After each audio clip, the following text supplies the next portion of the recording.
Hello there, and a very big welcome to you. You're joining us live at the ArianeSpace Center for the 7th launch this year. And it's a hot and humid night on the edge of the Amazon rainforest, right on the equator here in French Guiana. I'm Katie Haswell, and our interpreters are Mark Fermat and Christopher Jack. They're going to be translating me for our French-speaking viewers tonight. And we are traveling on board a Vega rocket. She is flight number VV19. There she is, standing tall on the pad, about 30 meters tall, in fact, and weighing in at around 140 tons. She's got 5 satellites on board, waiting to start their journey, tucked up inside the top of the launcher. And our main passenger tonight is Pléiades Neo for Airbus Defence and Space Intelligence, or Pléiades as some of us Brits and Americans call it. It's the second satellite in their Pléiades Neo constellation. We launched the first one 4 months ago, and we're launching the next 2 on Vega C. And I have to say, these are literally groundbreaking satellites. They're going to provide crystal clear photographs of our planet with a resolution of up to 30 centimeters, and take it from me, that's very, very high res. And inside the fairing alongside Pléiades Neo, we have 4 other auxiliary passengers, all microsatellites actually, riding along as a piggyback. They are Bro4, for the European company Unseen Labs. And then we have 3 satellites for the European Space Agency. They are Sunstorm, FlyMy satellite LEDSat, and RadCube.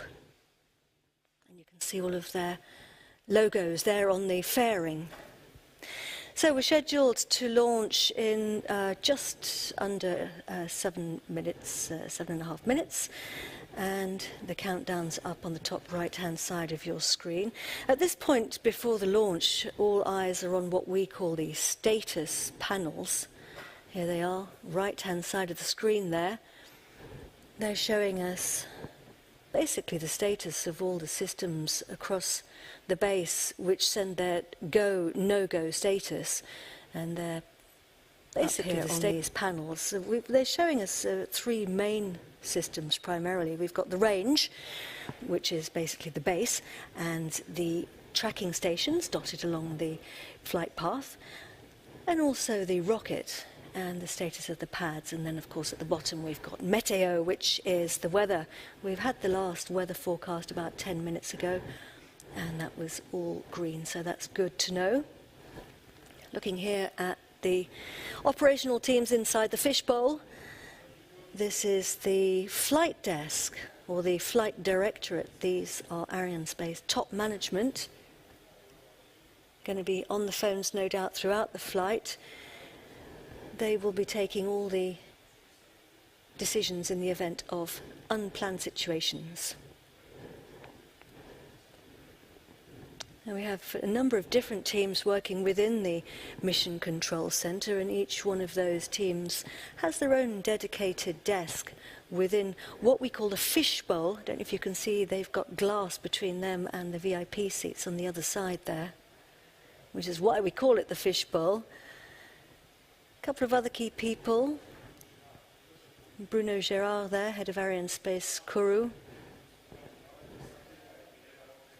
The fishbowl is made of very toughened glass to protect everybody, and it's actually, if you knock on it from the outside, the people inside can't hear what's going on.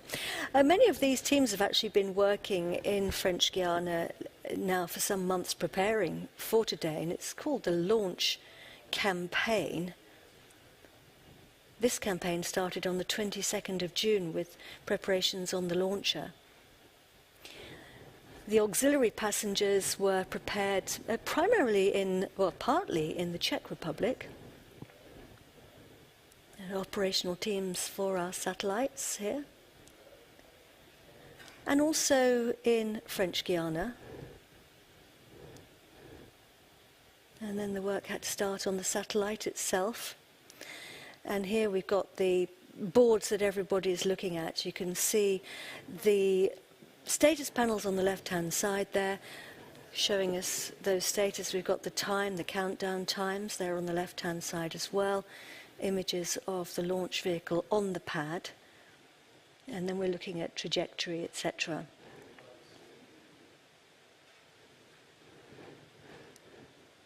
Vega standing tall there. You can see all the lightning towers around the outside. A couple of other key people here. This is the range operations manager.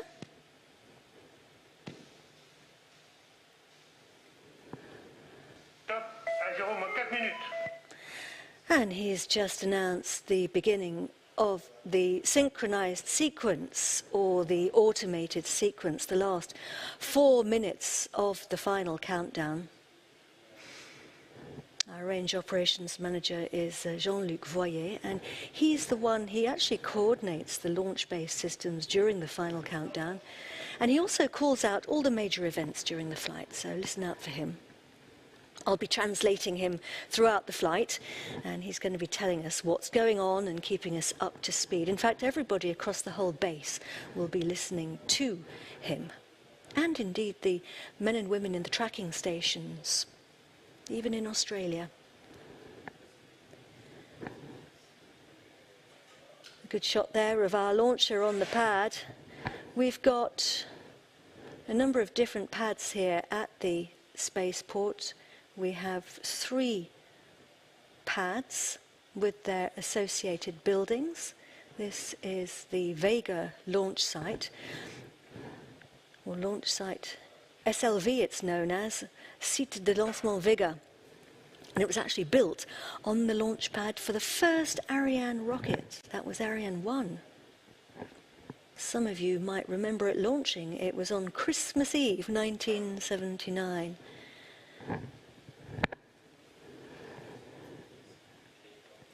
And then when we get a closer look, you can see the umbilical lines which are connecting the launch vehicle to the umbilical tower.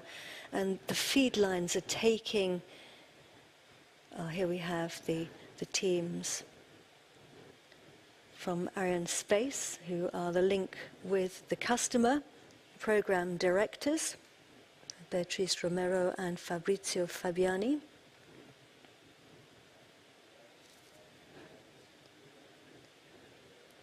So I was saying the feed lines, when we get another look at the launcher, you can see the feed lines which carry the electricity and communications with the satellites. We call those the umbilical lines, and they get disconnected just before the launch. The final countdown started just over 6 hours ago. The mobile gantry was removed just under 4 hours ago. Now we're coming up to the final minute.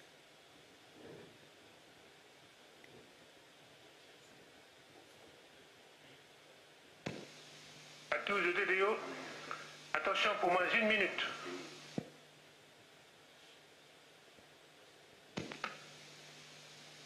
Top à 0 moins 1 minute. And he's just announced that we are 1 minute to launch. We're delivering Pléiades Neo for Airbus Defence and Space, along with Bro 4 for Unseen Labs, Sunstorm, LEDSAT and RadCube for the European Space Agency. I'm going to turn my mic off now and give our very best wishes to all the teams. Let's watch.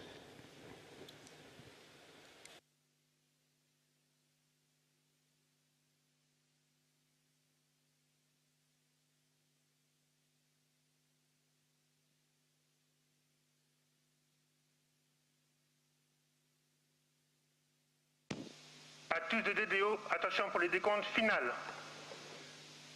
10, 9, 8, 7, 6, 5, 4, 3, 2, unité, top.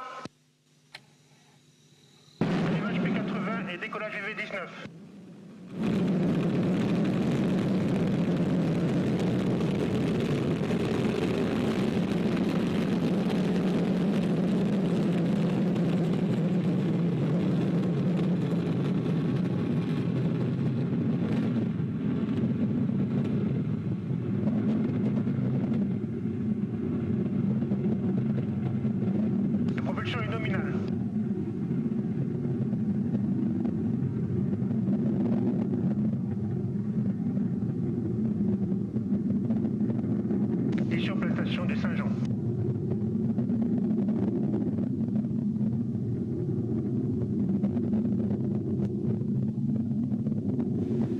What a sight. They are off. Vega streaking across the night sky, lighting up the skies over the spaceport, over the Amazon rainforest. Our passengers have started their journey. Pléiades Neo, Broforce, Sunstorm, Leadsat and Radcube are on their way. It's a huge moment for everybody who's involved. It must be quite something watching your babies lift off from the pad. Getting a great view here. We can still see the launcher 1 minute and 25 seconds after liftoff. We're looking here at the... He's telling us that everything's going according to plan. We were looking back there at the main stage, or the first stage, the P80, the engine of the P80 it's known as, burning.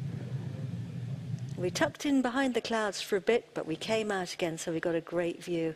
This is what it looks like up there in space, with our CGI images giving us a great view. We have confirmation there of separation of the P80, and the Z23 has switched its engine on. We are hurtling through space. Look on the right-hand side of your screen. At the bottom, vitesse is speed. We're traveling at the moment at 2.35, 8 kilometers, and we're getting faster and faster. We began the dogleg maneuver. We were rising up into space, and then we turned towards the north, heading towards what we call a sun... He said the trajectory is nominal, or normal. Heading towards a sun-synchronous orbit, which means we're virtually going north to south. Good view there of our launcher on the right-hand side. And on the bottom left, you can see that's our trajectory, we call it. It's the planned trajectory. And the white cross is the actual position of the launch vehicle. Take a look at what we call the fairing, the front of the vehicle. You can just about see on the bottom of it a line. That's because the fairing is made of two halves, and it's going to open like a petal when it separates. Now, leaving Earth behind us. Trajectory is nominal. We're climbing. Look at the altitude, bottom right of your screen, 127 kilometers. And climbing. And we have separation there of the Z23 and beginning of the roll motion.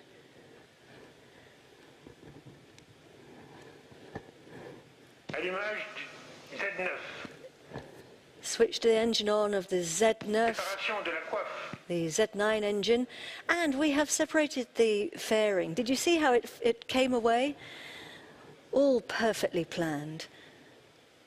We don't need the fairing anymore because we're out of the friction of the atmosphere, so we're effectively in space. We are 149 kilometers high. That means we crossed the threshold into space about 50 kilometers ago. And look at that, you can see our satellites. For the first time, the gold structure on the right-hand side, that is Pléiades Neo. All folded up right now, all nice and neatly packed together, but later, after it's released, it'll unfold its wings, just like a butterfly coming out of its chrysalis.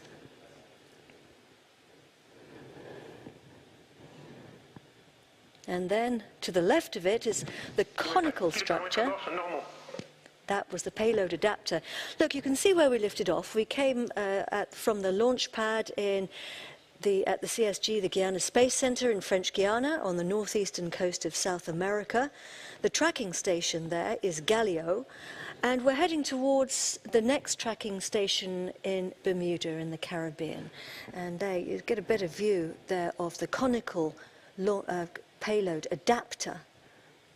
And then to the left of that is the big tank burning its fuel. So we're heading towards a sun-synchronous orbit. That means that our satellite will always be in the same fixed position relative to the sun. So that's very useful for Earth observation. Oh wow, look at that. It's really, really interesting watching how these maneuvers happen in space. And these images are the CGI images which have been very carefully planned, and all the information has been put into the computer and reproduced these really sensational graphics. So the sun-synchronous orbit is very useful for satellites which are Earth observation satellites because it allows them to monitor the same place at the same time every day. So, for example, our satellite might fly over Paris every day at noon.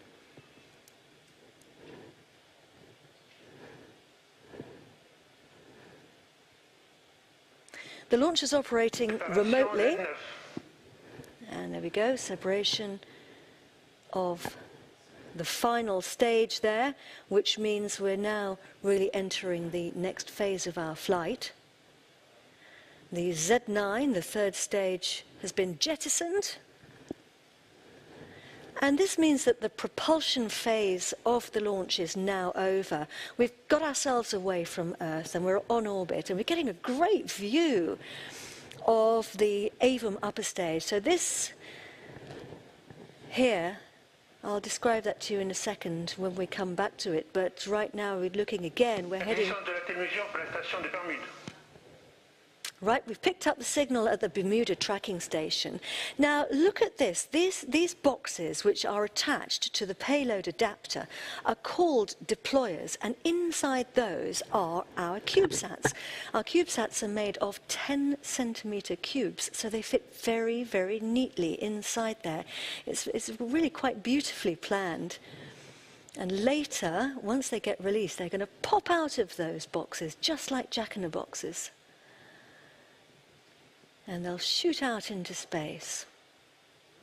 So we're looking at the Avum, or the Avum upper stage. The white disk is where we have the vehicle equipment bay with the avionics, the onboard computer, that sort of thing, and obviously the propulsion. Everything's going well. And the upper stage has switched on its engine, that's confirmed. So this is really the next stage of the flight now, because the Avum upper stage is going to transport our satellites to their destinations in space. And that is a very, very important job, because each satellite has to be positioned in a very precise orientation and in a very precise location. He's telling us that the trajectory is nominal. And the Avum upper stage, it actually stands for Attitude Vernier Upper Module. I call it Avum because I'm a Brit, but it is often known as well as Avum. He says the pilotage, the piloting, is calm. And it's a very useful piece of kit because it gives us huge flexibility and allows us to perform all kinds of very complex missions. It means that Vega can launch all kinds of different satellites, and it's particularly suited to these kinds of Earth observation missions for governments, space agencies, and of course today, private companies. Bit of technical information. The Avum is 1.5 meters wide. It weighs approximately 1.3 tons. It's made of aluminium with titanium tanks, and it burns liquid propellant. Like many upper stages, it can switch its engine on and off. And it's the smart stage. It's the one with the brain. It's the clever bit. It's housing the computer, as I mentioned, the avionics and that sort of thing. And then attached to it is the conical structure, the payload adapter, which then allows us to attach our upper passenger, the Pléiades Neo main passenger.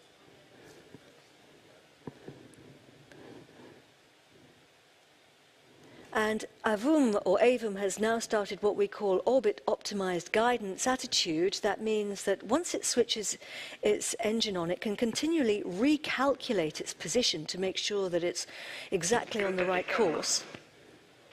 And if it does deviate, it can correct itself and come back to the correct trajectory. So it's pretty clever stuff. Acquisition de la télémesure pour la station de Saint-Hubert. And we've picked up the signal now at the next tracking station. It's in Saint-Hubert or Saint-Hubert, and that is in Quebec in Canada, just outside Montreal. The aerospace industry is very important over there. The Canadian Space Agency has its head office in the borough. And Europe's blessed with a family of launch vehicles which can take pretty well any kind of satellite to any kind of orbit. And that's important because these days space really is the gateway to a very exciting future, I'd say. Miniaturization is the order of the day, and the market for small satellites is quite literally booming. And these changes are driven by, well, a number of things, but of course the climate crisis is one of those things.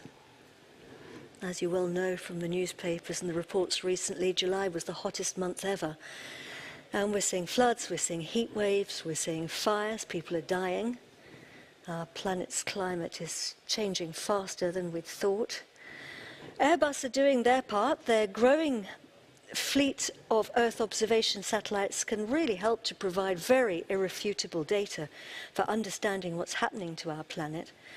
But it can also help us to plan for disaster management. Satellites and satellite images are all about knowing what's on the ground. So if you know what's there, you know how to adapt, and the more detail you have, of course, the more efficient you can be. So, for example, it might help in planning how to evacuate a hospital or an old people's home, for example, in the case of a flood, if you've got very, very accurate imagery. So this is important stuff. What we're doing today is very, very important. Well, the other thing, of course, that's transforming our lives is our hunger for the internet. We might be living increasingly online these days, you know, but the truth is we're really still at the beginning of this digital revolution. And in the next few years, if you were on an alien spaceship traveling towards Earth, you'd see thousands and thousands and thousands of little tiny satellites orbiting our planet and delivering high-speed broadband, keeping us all connected everywhere on Earth. It doesn't matter where you will be connected, and not just you, but your stuff as well, your things. All of these small satellites need to be launched into space, and that's where ArianeSpace comes in, because they have a lot of choice for different types of satellites, and they've deployed rideshare and piggyback options too, like today. Today we're on a piggyback configuration, all going well. And it just shows how ArianeSpace can adapt and offer their customers the very best solutions for their launch, because of course each launch is different. Vega and Vega C are particularly well suited to these kinds of missions, as I mentioned earlier, and that's primarily because Vega is very versatile and light, and she's small and she's flexible, and despite her diminutive size, she can carry lots of satellites at once. It's a fact. Good things come in small packages. Vega can offer various configurations for carrying its passengers, and we've got a number of different dispensers. One of those is called the Small Spacecraft Mission Service. It can carry multiple satellites at once, and it would sit, for example, between what we're looking at. We've got the satellite at the front, and we've got the payload adapter. Imagine it in between those two things on the image on the right side of your screen. And it first lifted off actually in 2020, and it carried 53 passengers. So it's pretty impressive, isn't it? The new Ariane 6 rocket's going to have the multiple launch service. We're not using a dispenser today. Our innovative engineers have attached the CubeSats directly onto the payload adapter.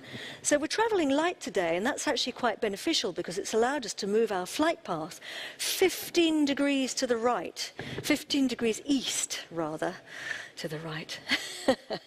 Just shows. And that's actually good because it's been able to improve our chances of launching on time. And the reason that works is because sometimes high altitude winds can delay a launch, but by moving our trajectory 15 degrees to the east, we've been able to take advantage of those winds. So yeah, it's all Propulsion est nominale. very clever stuff. He's telling us that the propulsion's nominal, and that's good to hear. Right now, the AVUM upper Première stage. inspection de l'AVUM. And he's confirmed the upper stage has actually switched its engine off. That's what it looks like up there. Right, so we are now beginning the orientation phase. AVUM is putting Trajectoire est itself nominale. into the separation orientation, I believe. Getting itself into the correct position so that it can separate the satellite later. Here we go. It's moving around into position.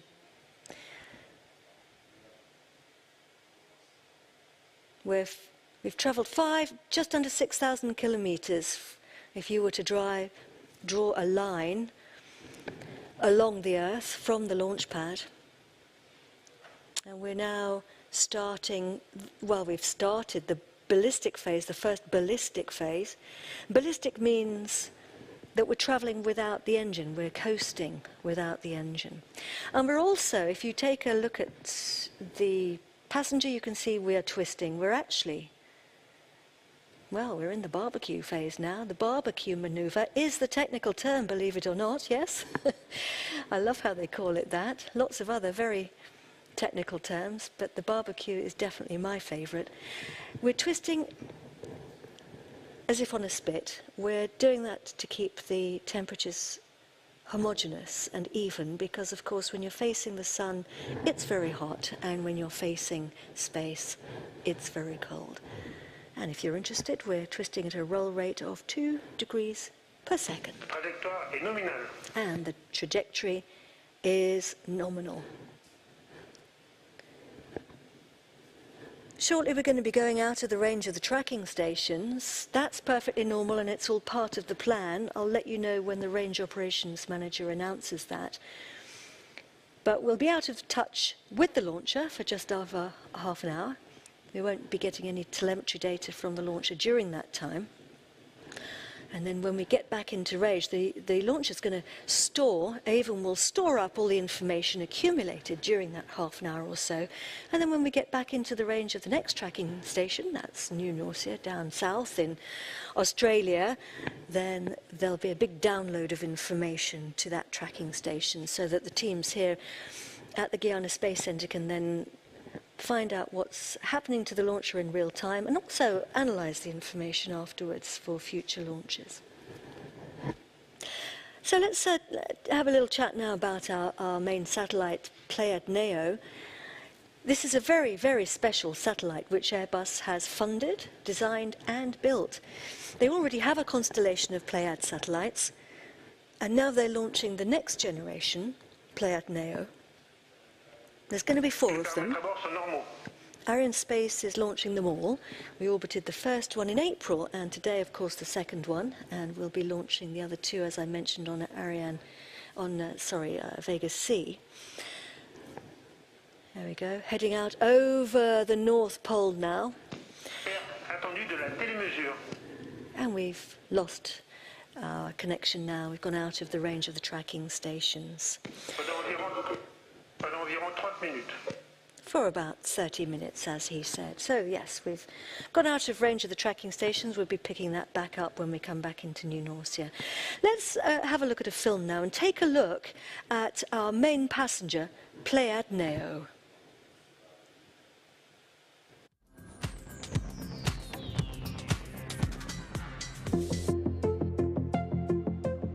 Four months ago in April, ArianeSpace launched the latest Earth observation satellite from Airbus Defence and Space. Its mission is to study and take photos of our planet.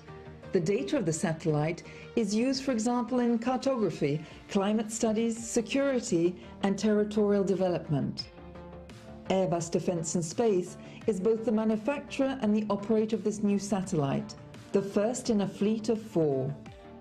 After 5 years of hard work on the developments of our new Pléiades Neo constellation, we are actually exactly halfway through the deployment of this constellation. A satellite constellation is a group of several satellites.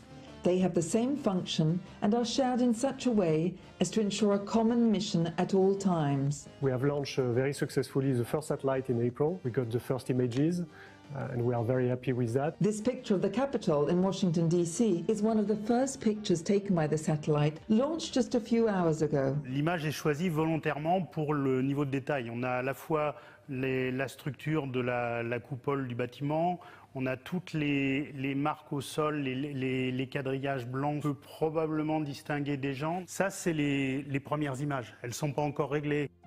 4 months after the first launch, the Toulouse-based aerospace giant is preparing to launch the second satellite in its fleet. On a ici une constellation de 4 satellites qui vont tourner autour de la Terre à une orbite de 620 km, donc altitude assez basse. Aujourd'hui, on lance le deuxième satellite Pléiades Neo, donc qui va rejoindre son petit frère en orbite, et à terme, on aura 4 satellites identiques.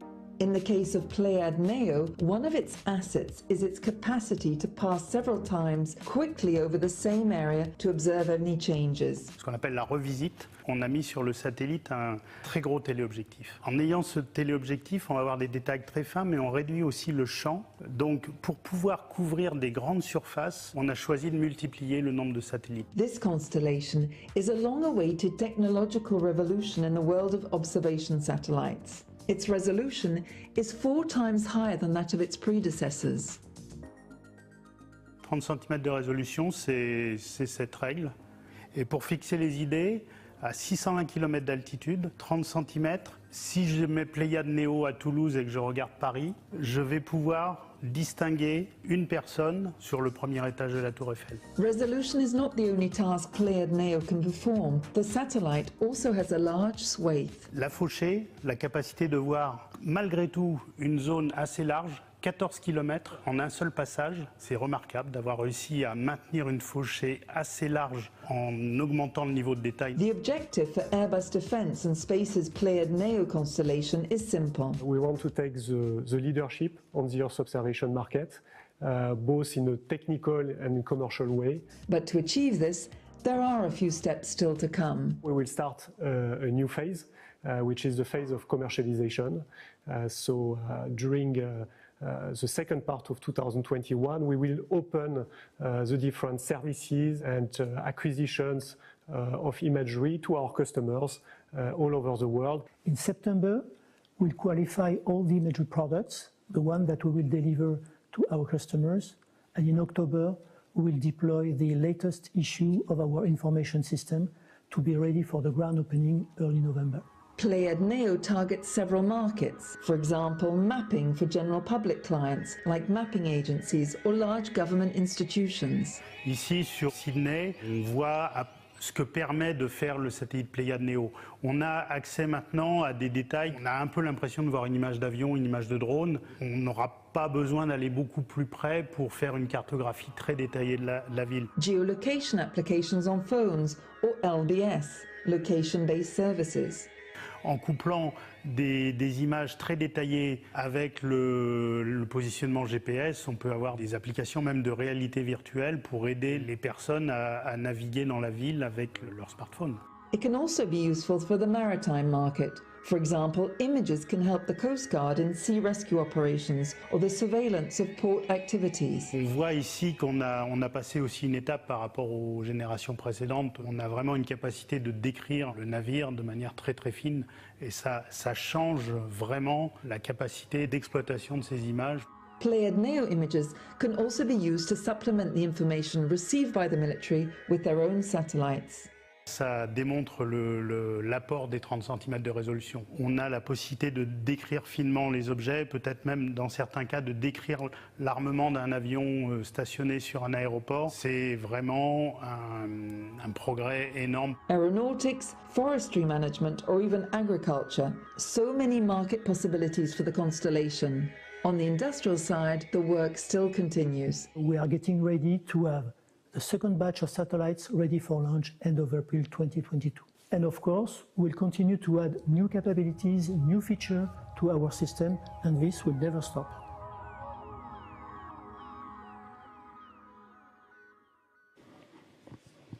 And they're constantly innovating. They're always thinking ahead and working on new technologies. It's fantastic. What will they bring us next? And isn't it remarkable that we'll be able to see a person on the Eiffel Tower from space? Gosh, such progress. So you can see how these detailed photographs of our planet have lots of different applications. And it follows that everyone's very, very keen to get their hands on these images. It's useful in so many ways. For example, just imagine startups working with artificial intelligence, or companies providing analytics, say for economic purposes or environmental mapping. So many applications. I mean, you might have a company, for example, you could be monitoring car parks around supermarkets to see what the throughput is, when people are parking, when people are using the supermarkets, and then you can sell that to companies to target promotions, for example, to those people when they're there. So lots and lots of applications. And it's particularly important, of course, with the advent of driverless cars, because they need to know exactly where they are. Super accurate navigation needs two things. It needs satellite positioning, but it also needs very precise maps. And the accuracy of Pléiades Neo is going to be extremely helpful in geolocation. Another interesting application actually is monitoring storage cylinders for oil. As you know, they have floating roofs, and the satellites can detect the changing shadow of the roof as the oil goes down. So you can calculate the volume of the oil inside, and that helps to know where the oil supplies are in the world, and it can be useful for economic forecasting of the oil in the barrels. All kinds of applications. Water is another one. Pléiades Neo is going to be able to see several meters down into the water, and that's going to be very useful for example, looking for plastics and pollution. The list goes on. There are so many applications, and so many people are going to want to use it. And in fact, anybody can access these images. You don't have to be a government or an NGO. Absolutely anyone can access the images. Airbus have an online platform. It's called One Atlas, and all you have to do is log in and choose what you want from their archive. Or else you could also task the satellite to collect new imagery. All satellites, however big and small, are products of passion, creativity, and expertise. And you don't have to be an engineer to work in space. There are lots of different jobs. And here are two people from Airbus to tell us about their jobs. Let's watch the film.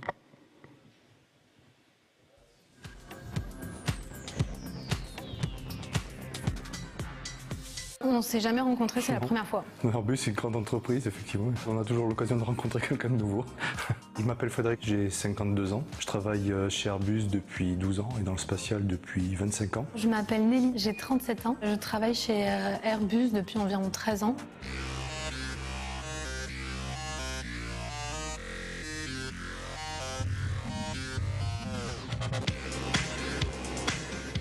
Je suis plutôt en fin de chaîne, toi tu es plutôt au début, voilà, dans la conception. Je suis architecte système du segment sol. C'est la partie du système qui est localisée au sol par opposition à la partie du système qui va sortir de l'atmosphère. Et donc architecte système, c'est la personne qui est en charge de comprendre le besoin. Souvent le client veut se doter d'un système spatial, mais pourquoi faire ?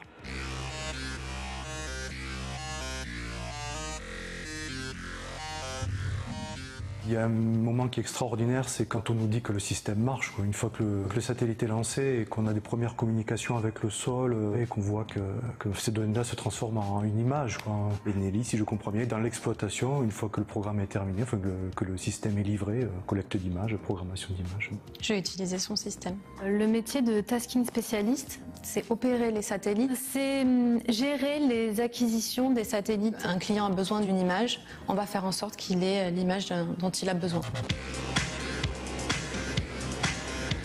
Curieux, il faut être débrouillard, savoir bien communiquer. Pour pouvoir acquérir les images dans le temps imparti et acquérir de bonnes images, il faut prendre en compte tout un tas de contraintes. Il peut y avoir plusieurs clients au même endroit qui veulent la même image ou le même secteur. Il peut y avoir des contraintes météorologiques et il faut prendre en compte tout ça. Et donc c'est un peu comme un jeu de logique. L'organisation, le relationnel et la curiosité. C'est un métier d'ingénierie sur lequel on ne peut pas aboutir si on n'a pas la curiosité de savoir ce que veut notre client, de savoir comment fonctionne notre sous-traitant, de savoir à quoi va servir notre système. Comme tous les petits garçons, j'ai eu ma phase astronaute, on va dire. Et par la suite, elle a fait que croître. Alors maintenant, le rêve de devenir astronaute est resté dans le passé. Petit à petit, je me suis aperçu que toute cette histoire qui s'est écrite autour du spatial, en fait, elle avait un point commun qui était l'excellence, la recherche de l'excellence dans tous les programmes. C'est ce qui m'a motivé une fois que j'ai eu mon diplôme d'ingénieur en poche. Alors non, pas du tout. C'était pas un rêve d'enfance. Je suis arrivée dans le domaine du spatial complètement par hasard. J'ai fait une licence de géographie. Ensuite, je me suis spécialisée dans les systèmes d'information géographique et j'ai été recrutée pour travailler sur un projet de cartographie. De fil en aiguille, je suis arrivée dans l'équipe tasking, donc directement en lien avec les satellites. Mais ça suffit pour faire naître une passion, hein, oui, je suis très contente. À la base, c'était pas ce qui est prévu. Je voulais être hôtesse de l'air ou prof de danse, alors bon. Et souvent, le spatial, on pense à des ingénieurs derrière des tableaux noirs qui écrivent des équations monumentales et affreuses. Mais il y a 1000 façons d'arriver à poser sa patte sur un programme spatial. Les missions. Quand on part chez les clients à l'étranger, parce que c'est des clients qui ont leur propre infrastructure, leur propre antenne, et reçoivent les images directement chez eux. Nous, en tant qu'équipe tasking, on part pour les former à utiliser nos systèmes. Et quand on les rencontre la première fois, ça fait toujours quelque chose. Dans l'équipe tasking, on est divisé en petites zones géographiques. Moi, j'ai surtout voyagé dans la zone du Moyen-Orient. Je suis partie au Qatar, je suis partie en Azerbaïdjan, en Turquie. Mais c'est bien, ça permet de grandir dans son métier, de prendre confiance en soi et de se dépasser. Il y a quelque chose qui m'est arrivé récemment que j'ai vraiment adoré, c'est une photo montrant que mon nom avait été marqué sur la coiffe du satellite, enfin la coiffe de la fusée pardon, qui embarquait le satellite. Juste mon nom qui est parti dans l'espace. Je trouve ça extraordinaire. Moi, ce qui me motive là, dans les années à venir, c'est qu'avec le lancement de ces nouveaux satellites, on va aller chercher de nouveaux clients, et notamment de nouveaux clients à l'étranger pour avoir de nouvelles stations. Et il va y avoir tout un travail de formation et de visite aux clients, et de nouveaux process à mettre en place. Je suis assez motivée en fait par ces nouveaux challenges. Le spatial est en train de régénérer du rêve dans le domaine de la recherche des exoplanètes. J'ai le sentiment comme ça qu'il y a un morceau de l'humanité qui attend à se dévoiler avec un jour l'annonce du fait que oui, ça y est, on pense pouvoir affirmer que la vie existe sur telle ou telle planète. J'espère que notre métier est un métier d'avenir. Notre force, c'est notre savoir-faire. Je pense que l'observation de la Terre aujourd'hui, avec les enjeux climatiques, ça devient vraiment le moyen d'avoir des informations à la bonne échelle. Il semblerait qu'il y ait des problèmes au Canada, des problèmes en Europe, des problèmes en Australie. Et je pense qu'une vision locale, une interprétation locale de la situation n'est pas suffisante. Donc je pense que l'enjeu de disposer de bonnes informations acquises à la bonne échelle, donc des images satellitaires, vraisemblablement une clé de la réussite de la résolution de nos problèmes de climat. Very inspiring to hear all that, particularly if you're a young person looking for a job in space. So let's have a little recap. We're flying through space. We are coming up to 35 minutes into the launch of our 5 passengers. And we lifted off from the pad just under 35 minutes ago. Let's take a look at a replay of our launch.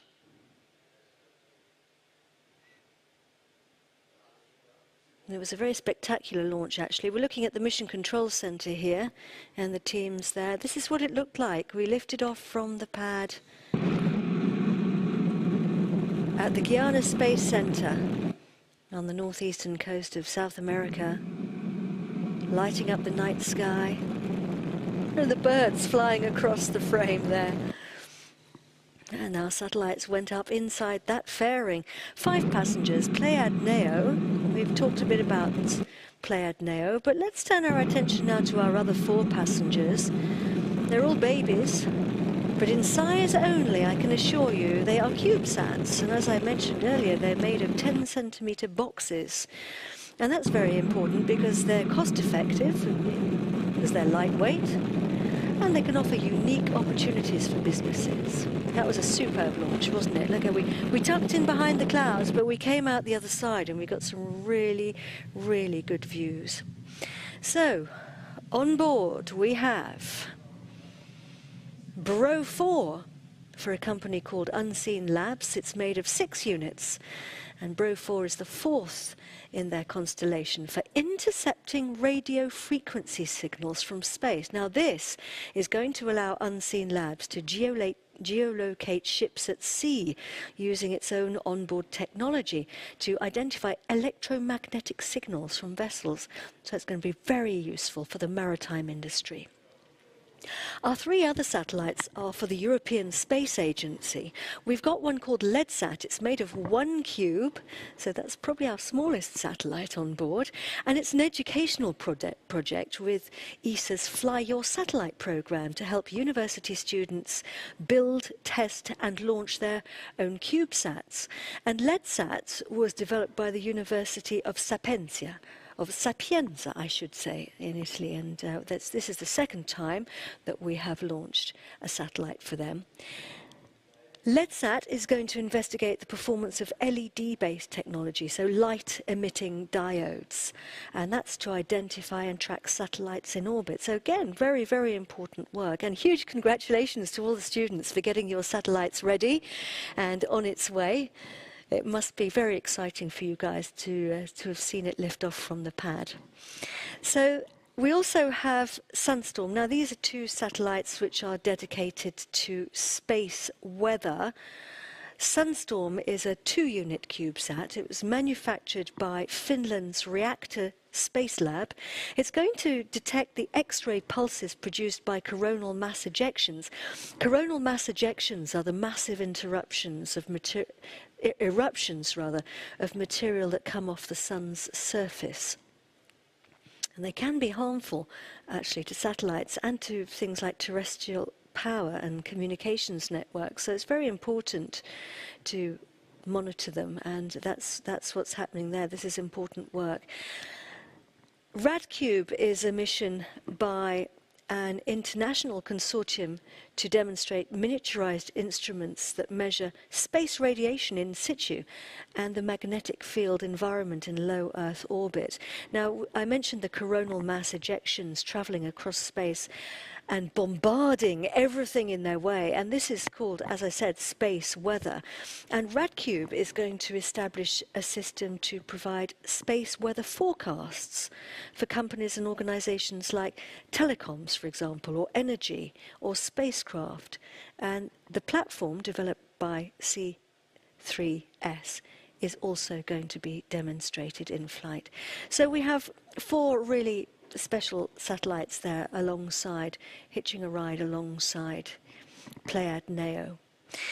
We're in the ballistic phase. We're cruising without the engine. We're outside the range of the tracking stations right now. So I'm going to switch my microphone off for a bit and come back to you at 2:36 Universal Time. That's 11:36 at night in Kourou, and that's 4:36 in the morning here in Paris and elsewhere in Europe. We'll see you shortly.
you love listening to your favorite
VV19. That was 49 minutes and 23 seconds ago. We lifted off from the pad at the ArianeSpace Center. 10:47 at night, local time in Kourou. That was 1:47 universal time. And we went hurtling into the night sky on board a Vega rocket, lighting up the skies over the spaceport, which is right on the coast. So we're heading out over the sea here. We've got a great view of the launch. And now this is what it looks like up there in space. We have our Pléiades Neo satellite attached and our other 4 auxiliary passengers attached to the upper stage. It's called the Avum upper stage. Our auxiliary passengers are in those little boxes that you can see attached to the adapter. They're the deployers. They'll come out of those. But first of all, before that can happen, the Pléiades Neo satellite needs to be released onto its orbit. We've been traveling outside the range of the tracking stations, and soon we're expecting to come into the range of the New Norcia station. There's our flight path. We've been traveling north to south. We lifted off from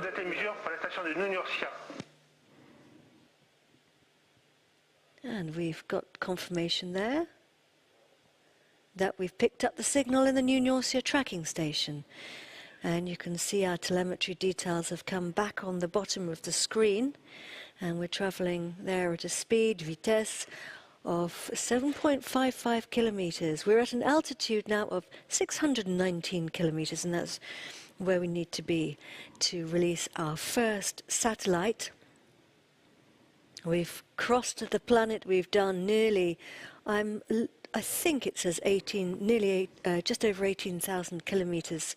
If we were to draw a straight line along the Earth, we've traveled that distance, so it's pretty impressive. Flying now over, or heading out towards the west of Australia. And he's telling us that everything's normal. So we will have downloaded a lot of information from the Avum upper stage to the tracking station in New Norcia. That information helping the teams at the ArianeSpace Center, the telemetry teams, or the CVI as it's known there, to give us this telemetry in real time and let us know how things are going in real time. They then pass the information on to the range operations manager, who calls it out.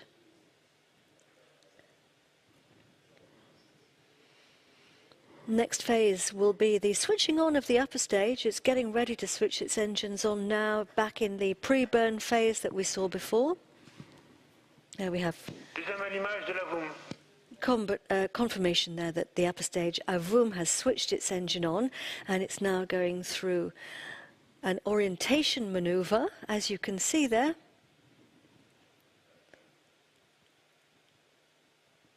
It's quite impressive watching it. Quite impressive watching it all. It all looks like everything's happening in slow motion, but the truth is we're hurtling along at just under 8 kilometers, 7.5 kilometers per second. Per second, let me just drive that home for anyone who's never seen a launch before. Not per hour.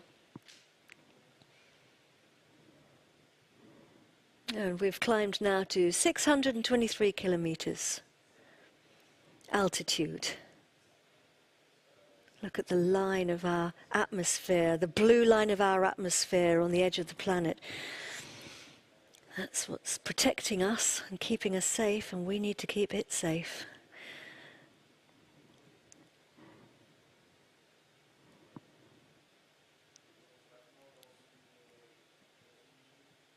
Upper stage, performing orientation maneuvers. We have to position the satellite incredibly precisely into space. It needs to be orientated to a very specific set of procedures. All this has been incredibly carefully planned. It's quite beautiful to watch. You can see why some people like to call this the space ballet. That's what it looks like up there, with Avum moving the satellite into position so that we can then get ready to separate the Pléiades Neo satellite. And we have confirmation. The Pléiades Neo satellite has been separated. Very happy faces in the Mission Control Center. People have worked for many years for this. It's a big moment. A wonderful moment. And of course it's the end of the job for some and the beginning for others, because we have the teams on the ground who are taking charge of their new baby. And they need to be concentrating very hard right now because they are operating their satellite. And of course, they'll be waiting for Neo to call home. The team there and the flight directorate all looking very happy. JPE, I wonder what that means.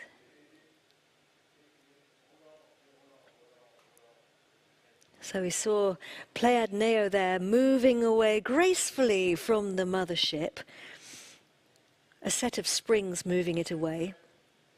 And we still have 4 satellites attached, of course.